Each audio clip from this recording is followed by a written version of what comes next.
Hello and welcome to my channel. My name is Steven, not a doctor. Today we will be reacting to What Do You Meme cards. Okay, here we go.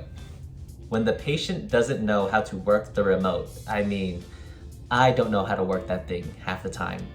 It's just, figure it out, lady. I'm just kidding, I'll help. When you snag the comatose patient's snack before their family member gets to it. What? What? This doesn't happen.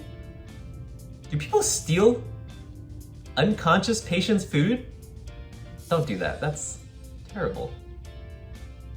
Before their family member gets to it. What? When you disable the call button. Yo, some of you guys are just a little too much with that call button, all right? Sometimes it'll just accidentally be disconnected. What? We don't do that. We don't disable call buttons. What are you, crazy? How will the patients ever call us? When you're not sure if your job is more physically or emotionally challenging. My back is forever ruined because of hospital work. Turning patients is not easy, okay? People are heavy and they don't like to help when they're sick. People will just lay there. I'd say it's more physically demanding. For me, personally. I get emotional at work, but it's like rarely because of a patient, you know? It's mostly because of my coworkers being dumb and stupid. But I love them all. I love all my coworkers. When your patient threatens to sue, oh, come on!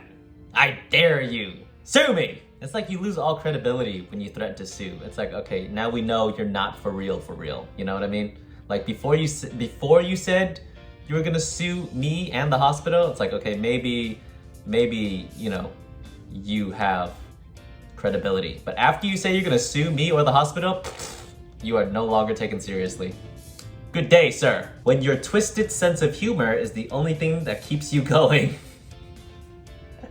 Check out my TikTok if you haven't already. I have a very specific sense of humor. I wouldn't call it twisted, it's specific. When the hospital administration thinks they can win you over with free pizza. Ooh, that is a touchy subject for some people.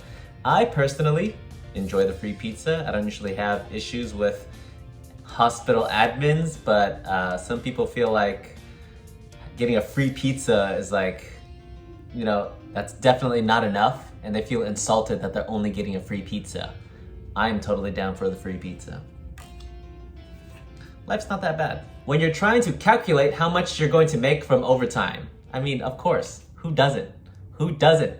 Nobody is in, okay, not nobody, but like, I am not, if I'm working overtime, it's not because I love the job. You know what I mean? Like, if you're working overtime, it's not because you love the job. Like, you love the job enough to work 36 hours a week, 24 hours a week. But to work 48 hours a week, yeah, you're there for the money. You're there for the money. When your coworkers get caught having sex in the stairwell, this doesn't happen. This doesn't happen.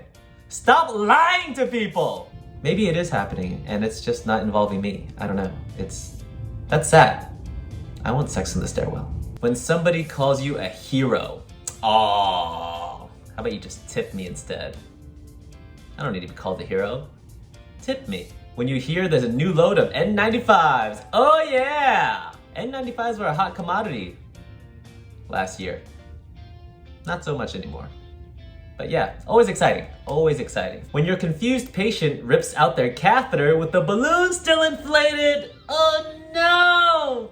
God, why do people do that? For those of you who don't know, a catheter is a tube that we put into your urethra, into your pee hole, to help drain your bladder. And whenever you put it in, there's a balloon at the end of the tip that we blow up so that it stays in place.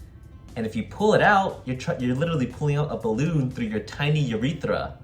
And so there's blood everywhere.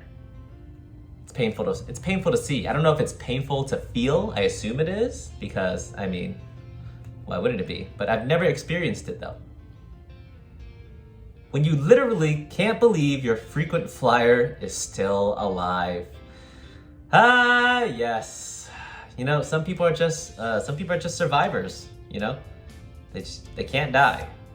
Not that I want them to die, but like it's You know, they definitely don't do enough for me to have faith that they will survive.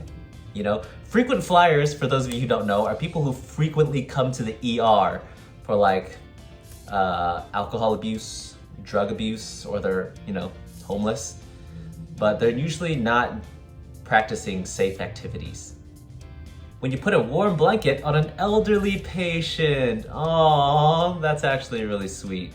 For I think all ERs, I'm not sure, like, all the ERs I've worked at, we have a blanket warmer, and it's, you know, it's exactly what it does. It warms up blankets, and we put them on patients. And whenever you put them on like an elderly patient, oh my God, the experience on their face, the way they look at you, like you're just giving them like this gift, is so sweet. They love warm blankets. Little old Asian ladies love warm blankets. I mean, all old people love warm blankets, but for some reason, little old Asian ladies are always a little bit more cold than the rest of the gang. I don't know why. When an NPO patient complains that they're hungry, I mean, it sucks. And so NPO literally means nothing per oral. That means they can't eat anything, probably because they're going to surgery or they have a procedure that needs like an empty stomach. And it sucks because when a patient is put on NPO, they don't see it coming. So it's not like, they usually haven't eaten before they go to the ER. So now that they're being put on NPO, they can't eat for the rest of the night, and so they haven't eaten now for like 10, 12 hours, which sucks, but you know, what are you gonna do? NPO, you're NPO, you can't eat anything. If you eat anything before procedure, there's a chance you could, what they call aspirate, and die, which is why we try not to like feed you before a procedure or a surgery. So it's for your own good. When you see someone making a TikTok in the damn hospital, oh, that's funny. That's funny. That's me. That's me. I do not make TikToks in the hospital because I don't want to get in trouble. But I make a shit ton of them at home. When you find a surprise in the patient's bed, oh baby, you never know what it's gonna be. I'm assuming they mean poop, but we found, I don't know. We found weapons. We found pipes for drugs. You never know what you're gonna find when you're not really sure what that stain on your scrubs is from. Ooh, yuck.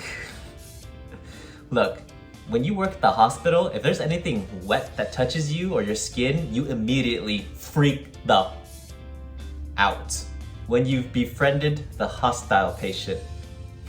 Besties! When you see a kid crawling on the hospital floor, oh my God, this is gross. Parents, pick your damn kids up. Do you understand that this is a hospital? There is spit, blood, urine, semen, everything is on that floor. You need to pick your kids up or you're taking that home with you. Oh, not to mention diseases, C. diff, gross, like poop and shit. Poop is shit. All of that on the floors of a hospital. Everything's on the floor of a hospital. Pick your kids up. When you know you're forgetting something, but your shift has ended. Confession. So at work, we get phones. Everybody gets a phone. So, you know, you can be called and contacted. I always forget my phone in my pocket as I'm walking out the door. And, you know, they say to return it before your shift ends, but you know, the hospital will be there tomorrow. I'll return it then. It's fine. Thank you everyone for tuning in. Until next time, motherfuckers.